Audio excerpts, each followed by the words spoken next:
zero tolerance was interpreted as the policy that separated children from their If I get arrested for DUI and I have a young child in the car, I'm going to be separated. When I was a police officer in New York and I arrested a father for domestic violence, I separated that father from his Mr. family. Homan, with all due respect, legal asylees are not charged with any crime. When you're into the country illegally, it's violation 8 United States Code 1325. Seeking asylum is legal. If you want to seek asylum, you go through the port of entry, do it the legal way. The Attorney General of the United States has made that clear. 34 years. I saved many lives, and I ran an agency. Let's be frank in what ICE does. ICE last year took a season of opioids off the streets of this country that could have killed every man, woman, and child in the United States twice. They've arrested thousands of sexual predators that preyed on children. They rescued thousands of children who were victims of predators. They arrested hundreds of women who were victims of sex trafficking. I am proud of the agency in ICE. And what we don't want to talk about is nearly 90% of everybody ICE arrests for immigration violations either have a criminal history or are pending criminal charges when they were found. I mean, they were found in a county jail, which most likely means they weren't a choir boy. So to mismessage what the work the men and women of ICE do is, I find appalling that a member of Congress would throw that out there like that. In my 34 years, I've never seen such hate toward a law enforcement agency in my life that you want to abolish them rather than doing your job and legislate. Mr. Homan, your if time they don't is like expired. it, legislate. You can't. Mr. Homan, according to the rules of this committee, of enacting laws. Mr. Homan, your gentleman from Ohio, Mr. Jordan. Thank you, Mr. Chairman. At a memorial event for David Hamburg, Speaker Pelosi and I had a chance to discuss impeachment. Mr. Dean, who wrote that? I did. 1 month ago, May 11th, 2019, haven't we been too long in not giving Trump a meaningful moniker? Should it be deranged Don, deadbeat Don, demagogue Don? Thoughts, please, comments.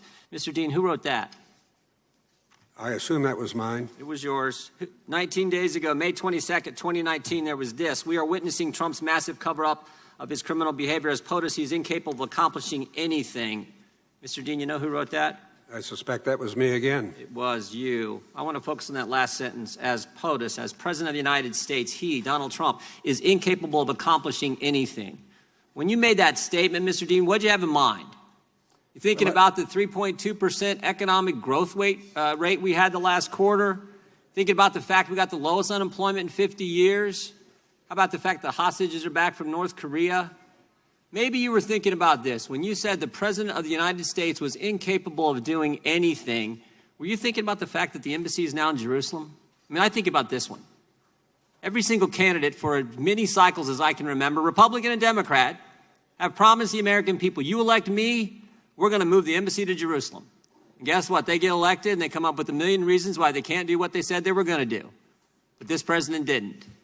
The embassy is now in Jerusalem. So I'm just wondering, what were you thinking about when you said he's incapable of accomplishing anything? Mr. Jordan, I think that under the parliamentary rules of the House, I'm refrained from addressing a full answer to your question. You weren't refrained in your tweets and your comments and the things you wrote. My tweets are not subject to the parliamentarian. They are subject to state of mind and the perspective you bring to this hearing, and I think the American people understand. Let me ask you this then. Did you give advice to Lanny Davis or Michael Cohen prior to Mr. Cohen's testimony to Congress? No. Well, you said on Aaron Burnett's show the night before Mr. Cohen testified in front of the Oversight Committee that Michael Cohen should, you said you had talked to Lanny Davis and that Michael Cohen should hold his testimony as long as possible from Republicans. You didn't say that to Mr. Davis? You said it on Aaron Burnett's show the night before Mr. Cohen testified. I didn't say it directly to Mr. Cohen was your question. No, it wasn't. My question was, did you give advice to Lanny Davis or Michael Cohen prior to Mr. Cohen's testimony to Congress? Yeah, I have known Lanny Davis for almost a couple decades, and we have talked about it. And I did say, as soon as you turn your testimony over, it will be picked apart. So you instructed Michael Cohen's lawyer to keep information from Republicans to obstruct the committee work that we were doing in the Oversight Committee just a few months ago? You told that to Michael Cohen's lawyer? I didn't quite phrase it that way, no. You know what? They took your advice. I'm sorry? They took your advice. Did they? Yeah. Mr. Cohen kept his testimony from us for as long as possible. But you know what else Mr. Cohen did that day? Lied. Lied 7 times. And this is what I think concerns so many Americans. This is what concerns, I think, so many Americans about the work that's going on in this Congress, this 116. The first announced witness of the 116th Congress was Michael Cohen, a guy who sits in prison today for lying to Congress. Today, Chairman Nadler brings in front of the Judiciary Committee a guy to talk about obstruction of justice who went to prison in 1974 for obstructing justice. I did not go to prison. Okay. You pled guilty to obstruction of justice. I'm glad you got to stay out of prison then, I guess. What bothers me the most, though, is this committee's failure to investigate how the whole Trump-Russia thing started. This is the Judiciary Committee. We're supposed to, how this whole thing began. And I said this a few weeks ago, but I want to remind this committee what the Attorney General of the United States said 8 weeks ago when he testified in front of the Senate. He said 4 important things about the beginnings of the Trump-Russia investigation. He said there was a failure of leadership at the upper echelon of the FBI. His words, not mine. Upper echelon. That's certainly true. Comey, McCabe, Baker, Strzok, Page, they've all been fired, demoted, let go, they're gone. Some of them are under investigation by the Justice Department. He said spying did occur. He said it twice. He said there's a basis for his concern about the spying that took place. And he used 2 terms that, again, I think this committee should find frightening and should be looking into. Unauthorized surveillance and political surveillance. Scary terms. So the good news is, even though this Congress has memorandums of understanding between the key committee chairmen on how they're going to coordinate their attack on the president, even though this Congress' first big witness, first big hearing, Michael Cohen, a guy who sits in prison for lying to Congress, and even though we now have a guy testifying about obstruction of justice who pled guilty to obstruction of justice, we should be looking into the things Bill Barr's looking at. Now, the good news is Mr. Durham's doing that. But this is the part I think that frustrates so many. Mr. Chairman, I would hope the Judiciary Committee and the history this committee has for protecting fundamental liberties would begin to look into those key issues, the whole premise for how this Trump-Russia investigation started in the first place. And I'll finish again with this. Emmett Flood wrote a letter to the Attorney General a few weeks back, made an important point. He said, we would all do well to remember, if they can do it to a president, imagine what they can do to you and me. Imagine what they can do to regular citizens across this great country.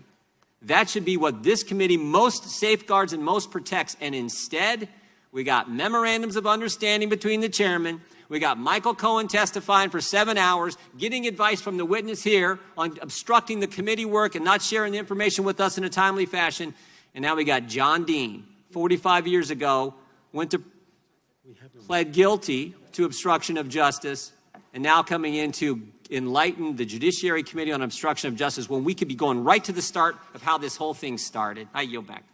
I thank the gentleman. Before I go to the next witness, I want to point out that this committee has no memorandum of understanding with any other committee with reference to any investigations. So I don't know. I don't know. This committee has no such memorandum of understanding. I'm not aware of any others, but there may be. But this committee has no such memorandum of understanding.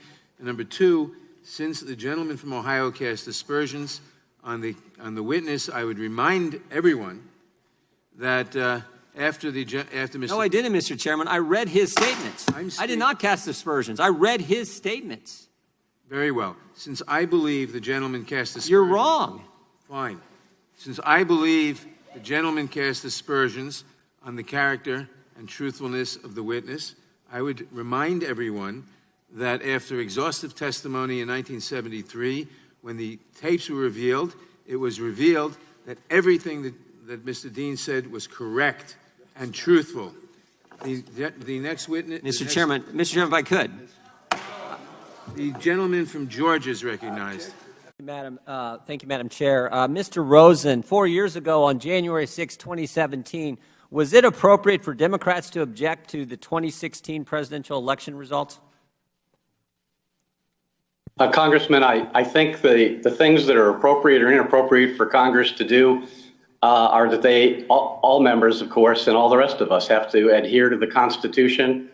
And so I'm going to say that that's an issue for you as members of Congress to assess. Well, you're former acting attorney general, and we appreciate your service to the country. I'm just asking, was it okay for them to? They've told us we're not allowed to object. We weren't allowed to object on January 6, 2021. In fact, you're not even allowed to co-sponsor legislation that Democrats introduce if you did object to accepting and counting the electors on January 6, 2021. I'm just wanting your thoughts on, was it okay for Democrats to do that on January 6, 2017?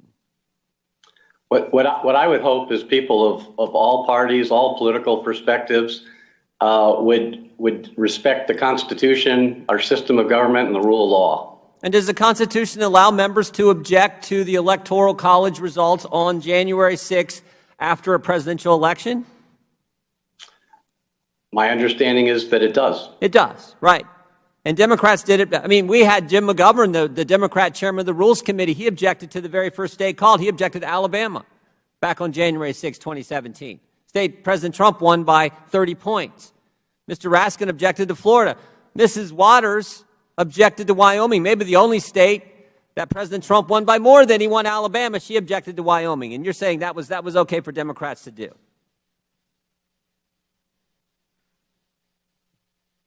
Mr. Rosen, that was fine? Oh, I'm sorry, Congress. I didn't understand if you were asking me to respond to that. Again, I mean, I think is it okay for Jim McGovern, the Democrat member of Congress, to object to Alabama on January 6, 2017? Is that all right? He's allowed to do that, right? I think if members are adhering to their constitutional rights and roles and responsibilities, that's, again, a question for all the folks in Congress. And Ms. Waters can object to Wyoming, even though President Trump won Wyoming by like 40 points. She can object to that if she wants to, right? Well, at least the Constitution allows members of Congress to raise objections. Yeah. We've heard a lot of talk from the Democrats about revisionist history and the big lie. I just think it's important that we've had Democrat members of Congress tell us that we weren't allowed to object, that somehow we were trying to overturn the will of the American people, even though we objected to states like Pennsylvania, for example, where they, I believe in an unconstitutional fashion, changed their election laws in the run-up to the election, but somehow they're allowed to object to Alabama, they're allowed to object to Wyoming, they're allowed to object to Florida, but we're not allowed to object. I fail to see the logic there. How about the previous gentleman from Virginia talked about brutality, talked about statements. I just want to read you a couple statements here. Well, no, let me ask you this question first. Was the 2016 election stolen?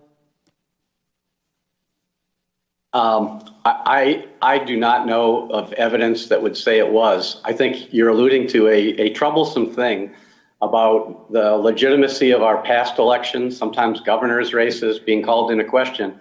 And I think it's really necessary and important for all of us to find ways to restore our citizens' faith in the electoral process and in our representative system of government. Secretary Clinton said on a speaking tour, May 2019, you can run the best campaign, you can even become the nominee, and you can have the election stolen from you. September 2019, she said on CBS Sunday Morning that President Trump was an illegitimate president. On October 2020, just a month before our last presidential election, she was referring to the 2016 presidential election, and she said it was stolen from her. Is she wrong? She is wrong. Yeah, she is wrong, because the election was valid in 2016. President Trump won. So when we talk about revisionist history that we've heard from the Democrats, when we talk about the big lie, their nominee, as recently as last October, was saying the election in 2016 was stolen. They can object to Alabama, they can object to Wyoming, they can object to states when in 2017, but we're somehow not allowed to object to anything. Raise points about the 2020 election. It's not about revisionist history. It's about the double standard the Democrats want to have. That's the part that bothers me the most. And frankly, I think that's what bothers the American people the most. With that, Madam Chair, I yield back.